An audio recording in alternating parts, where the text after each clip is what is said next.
Good evening and welcome to a brand new edition of Fine Print. I'm Aisha Sindhu. They've called each other names, threatened to destroy the other's country and kept the world on tenterhooks the entire time.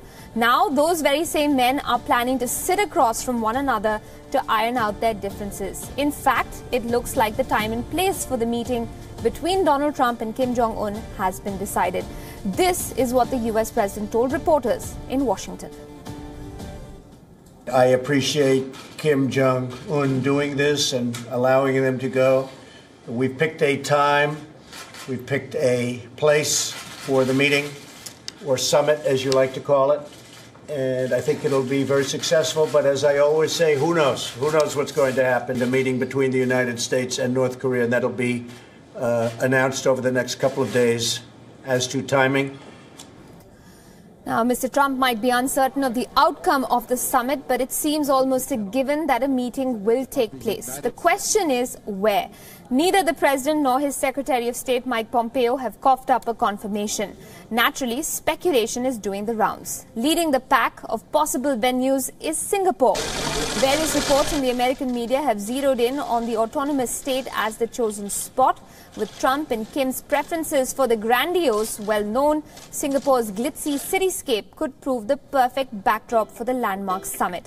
Additionally, both countries have embassies in Singapore. The city-state is known for its neutrality. It's also known for stringent security, a major concern for Kim, who hasn't traveled outside of North Korea on more than 3 occasions since assuming power. Now, Mongolia has also come up as a possible venue. Ulaanbaatar is just a train ride away for Kim, who hopped on a train, remember, for his first visit to Beijing last month. But Mongolia is wanting when it comes to a solid security setup, and it hasn't exactly attracted a great deal of media coverage. And for the camera-loving American president, this could prove a spanner in the works. And then, of course, there's the halfway option, something closer for the US president, and a bit of a hop, skip and jump for Kim. Switzerland, for instance. The Swiss government has expressed willingness to host the talks. Now, given the heated nature of their past exchanges, the Swiss Alps could also offer relief of the cooling kind, quite literally. What's more, Kim is also believed to have been schooled in Switzerland, though his time in the West isn't officially acknowledged in his biography, for fear that it would project North Korea's education system as not good enough. So what's it going to be? Is there going to be skyscrapers or snow-capped peaks for the backdrop to the historic talks? But wherever they end up meeting, one sure thing is for sure that the world will be watching, and WION will be bringing you updates on that story. To talk more about that summit, though, I'm joined in the studio right now by Professor Swaran Singh of the School of International Studies at the prestigious JNU. Also with us is the international affairs expert Stephen Golub, who's joining us from the United States. Professor Golub, thank you again for joining us. Professor Singh also. I'll come to you, Professor Golub. It looks like everything is smooth sailing right now. You know, the things have been going almost at a steady click, if you will. If there is to be a spanner in the works, though, where do you think it's going to come from? The Kim quarter or from the Trump quarter? Oh, it could come from either, but I think my guess is that we will see smooth sailing up until the summit. The question is, what happens at the summit? The bottom line here is you have two very, very contradictory positions. The U.S. wants North Korea to completely denuclearize and to take concrete, irreversible steps towards that can be really verified. It's in North Korea's own, at least as we understand it, self-perceived interest to hold on to these nuclear weapons for a few reasons. It's seen what's happened to Gaddafi in Libya, Saddam Hussein in Iraq, partly because they didn't have nuclear weapons. And even more so, even as we speak, the U.S. is walking away from an agreement with Iran to limit Iran's nuclear weapons, which means in Kim's mind, he might say, how much could I honor, how much can I expect the U.S. to even stick to an agreement to remain peaceful towards me if I reach it with President Trump? So there are lots of things up in the air about what can happen at this negotiation. Absolutely. And Professor Singh, looking at the North Korean regime, you know, it's always about givens for somebody who rules the country. Kim Jong-un's family has been in power for years on end in North Korea. For someone like that to come across a situation with, somebody like a President Trump who is erratic, who isn't someone that, has been fixed in his opinion, so to speak. But additionally, as Professor Golub was talking about, the Iran nuclear deal has sort of backfired in the last couple of days. We've seen the fallout quite specifically in West Asia. Do you think that might prove to be a bit of a concern, a hiccup for this summit? You're right. I think this is the immediate backdrop of President Trump finally deciding to withdraw and indeed put sanctions on Iran. Would be a matter of concern for North Korean leader. And I think that's right to see that expectations are going up from both sides. Indeed, the North Korean regime was lately also critical of this constant rhetoric from United States, saying that it is the extreme pressure of tweets of President Trump that has really made Kim Jong-un make those series of concessions that he has made. Indeed, a series of actions from the American president has, it looks like, raised the stature of both Iranian regime and Kim Jong-un. But still, even in best kind of scenarios, there are a lot of contradictions still to, sort of knots to untie. The first, for example, very clearly is the fact that there is a clear demand from American side that it will lead to denuclearization as soon as possible. Right. And that doesn't seem to be the way North Korean regime is thinking to play it. Absolutely. And let's say even in best case scenario, if they were to foolproof, tested by international observers, dismantle, as long as the current teams of scientists are there, they can reproduce it. So we'll still have to wait 20-25 years to finally believe that they cannot have that capability. Okay. And of course, several other contradictions that I could go in if we had time. All right. We will touch upon a few more of those and more specifically about the release of the prisoners that has taken place. I want to ask yours and Professor Golub's opinion on that. But before we go any further to that particular point of our discussion, secrecy, remember, has always shrouded the North Korean regime, so much so that its leader's choice of conveyance too makes headlines, which is exactly what happened when Kim Jong-un's mystery train arrived in Beijing last month. But a meeting with Xi Jinping isn't the same as a meeting with Donald Trump, which is why speculation is rife that Kim will ditch the bulletproof train in favor of a fancier ride when he meets the American president. But there's a slight problem here. Kim has only 3 jets, the most powerful among them, an Ilyushin Il-62. The Soviet-era aircraft has been out of production for the last 20 years and is now banned at many airports across the world because it fails to live up to the standards of modern aviation. Experts say that it is incapable of trans-Pacific flights due to lack of maintenance. A better option then will be the military transport variant from the same family of aircraft. I'm talking about the Ilyushin Il-76MD, a 4-engine turbofan airlifter which Kim used to fly to Dalian to meet Chinese President Xi Jinping just earlier this week. And if all else fails, Kim could always hire a charter flight from a third party. In light of Kim's growing camaraderie with the Chinese president, perhaps Beijing could oblige by leasing Kim a plane for this rather special occasion. In the meantime, though, one other plane has already landed. The President of the United States and the First Lady were on hand to receive its passengers. They weren't state guests, but probably, in today's scenario, equally important. We're talking about the 3 American detainees released by North Korea who arrived at the Andrews Air Force Base near Washington today at 2:35 a.m. local time. The summit with Kim Jong-un is still a few weeks away, but by getting Pyongyang to release the last of America's prisoners in its jails, President Trump has already scored a diplomatic biggie. The decision was made during U.S. Secretary of State Mike Pompeo's visit to Pyongyang, his second in a matter of weeks. Now, Pompeo met with Kim to lay the ground for his meeting with the American president. Areas of mutual concern also came up. Once the meeting was done and Pompeo back in his hotel, Kim sent a message saying he had accepted the American proposal of granting amnesty to the American prisoners. The move is being seen both as a goodwill gesture and indication of Kim being serious about the summit. Mr. Trump didn't hold back in saying thank you either. We very much appreciate that he allowed them to go before the meeting. It was sort of understood that we'd be able to get these 3 terrific people during the meeting and bring them home after the meeting. And He was nice in letting him go before the meeting. I mean, frankly, we didn't think this was going to happen, and it did. So you could say we're a little bit of... It was a very important thing to all of us to be able to get these three great people out. And I must tell you, I want to pay my warmest respects to the parents of Otto Warmbier, who is a great young man who really suffered. And his parents have become friends of ours. They are spectacular people, and I just want to pay my respects. Gratitude aside, the American president hasn't lost sight of the end goal. When asked if this was his biggest achievement vis-a-vis North Korea, he said this.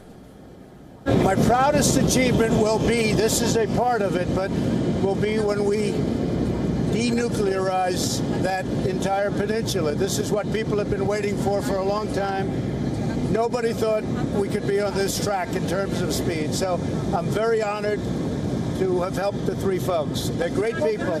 You know, I got to speak to them on the plane. These are great people. They've been through a lot, but it's a great honor. But the true honor is going to be if we have a victory in getting rid of nuclear weapons. All right, let me go across to Professor Golub with my question on that particular development. Professor Golub, many unlikely things have happened in the United States, all the way from the fact that President Trump became the president to the fact that now they're sitting across from the table very soon, if it does go through. And of course, the growing clamor for a Nobel Peace Prize for President Trump. Keeping all of that aside, though, the fact that he has been able to negotiate the return of these three American citizens to the United States, that has to be a diplomatic win for him. It's a political win, certainly. It serves, gets him temporarily some good publicity when he's in the midst of this growing political crisis here over cooperation with the Russians in all sorts of unsavory ways. But let's put this in context. This is a good thing. Yes, 3 human beings were released from horrible prison conditions. Hundreds of thousands of North Koreans still labor in these deplorable gulag-like conditions in North Korean prison camps, labor camps, suffering rape, torture, just horrid experiences. And while it's a good thing in and of itself for 3 Americans to be released, the bigger picture is that this is part of North Korea's, or Kim Jong-un's, charm offensive to show that he's reasonable, to butter up Trump and show the world community that he's no longer this belligerent cause of war. He's now this potential cause of peace, and that serves his own interests no matter what happens with these negotiations. If the negotiations somehow turn out well for him and he reaches an agreement with President Trump, which is hard to see, but we'll see about that, then so be it. But even if they don't go well, then he could say to China, he could say to South Korea, he could say to the world community, look, it's not my fault. I've been making steps along the way to try to reach a peace agreement, to try to be moderate in my outlook. So it serves Kim's political interests as well as Trump's temporary political interests as well. All right, interesting, fair point there. I had another question for you, but we've had a development come in just now on the broadcast. President Trump has announced the date and time of those talks, and as usual, it is on Twitter that the US president has made the announcement. The highly anticipated meeting between Kim Jong-un and myself will take place in Singapore in June. I'm quoting him now. On June 12th, we will both try to make it a very special moment for world peace. End quote. Professor Swaran Singh, Singapore is the choice at the end of the day. Your thoughts on picking the city-state as the meeting point for these two leaders? I think when you were narrating initially the 3 possible venues, yes, it looked you favored Singapore yourself. Yes. So it was anticipated that out of the 3, these might be Singapore, which is where they meet. But I like Professor Golub mentioning about the peace offensive and the charm offensive that Kim is so far displaying. But they have to, sit down in Singapore and hard-headed cost-benefit analysis. And then they depend on others. I mean, these are 2 leaders who are willing to meet, but they cannot decide everything on their own. It's important to know that the whole nuclear program of North Korea is because of US forces in Korea, South Korea, and Japan. And both the leaders, when they met on 27th of April, North Korean and South Korean leader, Moon Jae-in and Kim Jong-un, they in their declaration said they would like to do things by themselves. Absolutely, and would not like did. others to intervene, which is again impossible. Right. Because China and United States will be part of whatever negotiations take place. And it's interesting to note that the South Korean president said the forces are not on the table for negotiations. And Right. 2 days later, the US Secretary of Defense says they are in negotiations. They will be negotiating with their allies, Japan and South Korea, and then later with North Korea about what happens to the troops who are placed there. So there are several contradictions that are still beyond the control of these two leaders. Absolutely. So I think it may be a first step movement at best, and I don't see any breakthrough coming out of it. But meeting itself is interesting and it's important. Fair enough. Ramesh Ramachandran, WION senior correspondent, also joining us on that breaking development. President Trump, remember, has tweeted the time and venue of the meeting. It's June 12th in Singapore, Ramesh. And the choice of the city-state, I suppose, is strategic. Absolutely. It gives sets the right stage or the optics for the Trump-Kim meeting. More importantly, it comes just hours after the three American captives returned home safely to Washington and were greeted by none other than Donald Trump himself, who, by the way, welcomed the gesture on the part of Kim Jong-un, and that, to my mind, sets the stage, so to speak, for the much anticipated meeting between Trump and Kim, the first by any sitting American president with a North Korean leader. Absolutely. Stay with me, Ramesh. Professor Golub, just speaking about, the contradictions at play as well. The fact that when Kim and Moon Jae-in met in the DMZ, there was this stress on, the two nations being capable of handling their issues themselves. And yet we can't take away from the fact that there are very many parties involved here. It isn't just about the United States and North Korea. There's also the China factor, the Japan factor. How do we make sense of all these pushes and pulls, if you will, when it comes to, at the end of the day, what seems to be about just two individuals, that's Trump and Kim? Well, I think Professor Singh has been absolutely right in saying there are so many contradictions and matters that aren't totally clear about how all of this will unfold. Part of Kim's likely strategy is to divide the U.S. from its allies in South Korea and Japan in terms of certain interests to the extent he can, to make China more friendly or to North Korea's position. And so far, he may well be working. Look, I'll speculate a bit on what could come out of this summit, but it's just pure speculation. It's conceivable that, as Professor Singh said, that this is just the beginning. This is a first step. But what it might mean is that President Trump walks away saying, well, North Korea has agreed to more talks and to move towards denuclearization.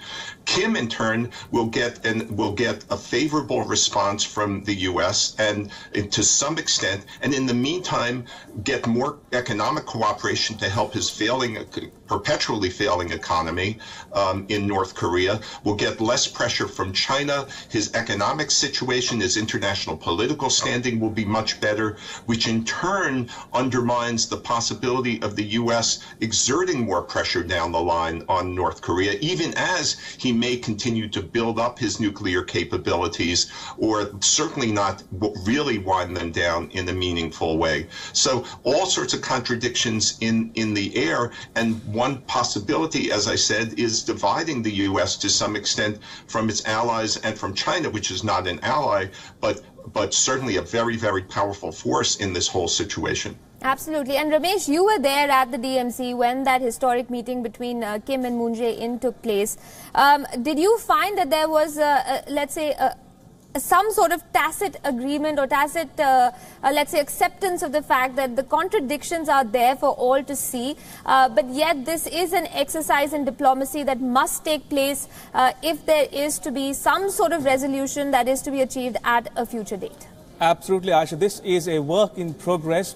Remember, it is not just a bilateral dispute between North Korea and South Korea. There are many other actors and players involved, least of all China. Remember, China, the US-backed UN, and North Korea were the three signatories to the 1953 armistice. So to my mind, the road to peace in the Korean peninsula will pass through Beijing. At the same time, Kim Jong-un, the crafty leader that he is, has literally lobbed the ball in Trump's court It's up to Trump now to reciprocate in kind.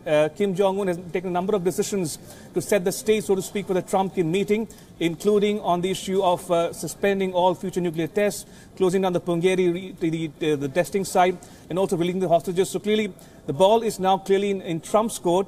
Will Trump reciprocate in kind between now and the talks remains to be seen. But that said, the interesting part is it also puts an onus on South Korea and the U.S. to respond in kind. Remember, South Korea enjoys the American nuclear umbrella. What about what happens to the American troops on the peninsula? What happens to the American nuclear, the installations that target North Korea? All these issues will remain to be discussed between now and the Trump-Kim meeting. All right. And Professor Singh, just going back to the word that Ramesh used to describe Kim Jong-un, crafty. He's a crafty leader. It was quite apparent in that meeting as well, in the gestures and that have taken place ever since. And I suppose the fact that there are these two very strong personalities that we're talking about at the end of the day, the fact that they've chosen Singapore is also interesting because of Singapore's continued neutral status on a number of world issues. Would you agree? I think you are right in saying that Kim Jong-un has proven to be very crafty diplomat in that sense of constantly being able to do incremental unilateral concessions to United States. And he comes to Singapore with a lot of strength in that sense. He's had a fantastic meeting with the South Korean president, Moon Jae-in. He has gone to Beijing and briefed them as to what is going on. On the other hand, you see President Trump is arriving in Singapore with a very different background. Mm-hmm. His recent decision on Iran is isolating him. Chinese want that deal to survive. His European allies want that deal to survive. So both are coming with a very different kind of equation there where Trump looks on the weak wicket. So I think it's going to be a very interesting meeting. Singapore is going to host it and we are going to see what happens. But I sense that it's going to be just an introductory, feel-good factor kind of a feeling. Okay. And in any case, I want to underline, even if in a case where North Korea finally has given up all weapons, it will still take about 2 decades to finally believe that they cannot produce weapons. Okay. And going back to the Iran factor, Professor Golub, I must ask you this. Looking at the way President Trump has disregarded, maneuvers and pleas almost from people like Angela Merkel, Emmanuel Macron, with whom he says he shares, a great rapport, just goes to show that when it comes to the United States, it seems that unilateralism is what is, the flavor of the day. Keeping that in mind, do you think it's important for us to look at the Iran deal more critically and President Trump's decision on it more critically if we are to assess, even if it is speculative in nature, what might happen at the meeting with Kim Jong-un? Oh, by all means, as I mentioned, I think it's fair to assume that Kim Jong-un has U.S. actions against Iran very much in mind in deciding what position he'll play, whether he can trust the U.S. and President Trump in particular. And it would be logical for him to conclude that, no, he can't trust President Trump. I agree with Professor Singh that at best this may be the first stage to ongoing negotiations. And of course, talking is much better than going to war. So I don't want to dismiss that in and of itself. But how this all plays out in terms of the U.S. avowed position, President Trump's avowed position that he wants a denuclearized North Korea, remains really, really unclear. It's hard to see how we get from not just from A to B, but from A to Z in terms of how far that may be away, how far away that may be as a realistic goal. Iran definitely hangs over these negotiations. Absolutely. And I guess we can use that to describe the way things have proceeded between President Trump and Kim Jong-un too. It's sort of been a jump from A to Z almost in terms of the way things have turned around. It's been very unpredictable, much as this show has been. I had so many other stories planned for our viewers, but we've had to, put all of that on pause for now. I'll thank all of you for taking out the time to speak with us. Professor Singh, Professor Golub, and of course Ramesh Ramachandran. Thanks for taking out the time to speak with us here at Fine Print.